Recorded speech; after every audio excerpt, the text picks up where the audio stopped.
Nama artis peran Luna Maya baru-baru ini sedang hangat diperbincangkan. Bukan soal kehidupan asmaranya, namun soal keputusan Luna yang membekukan sel telur miliknya, egg freezing. Pengakuan tersebut dibeberkan Luna saat berbincang dengan Vena Melinda. Alasannya, karena Luna ingin suatu saat nanti jika usianya memasuki menopause, ia masih bisa memiliki kesempatan untuk memiliki anak. Apalagi kini usianya sudah memasuki usia matang yakni 38 tahun. Luna sebenarnya sudah berkeinginan untuk membekukan sel telurnya sejak 4 tahun lalu.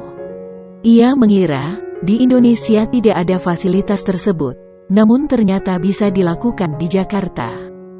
Tahun 2021 lalu Luna telah melakukan pembekuan sel telurnya. Dikutip dari Fertility, biaya untuk melakukan egg freezing di luar negeri membutuhkan biaya sekitar 15.000 hingga 20.000 dolar Amerika atau sekitar 215 juta rupiah hingga 286 juta rupiah untuk perawatan dan penyimpanan.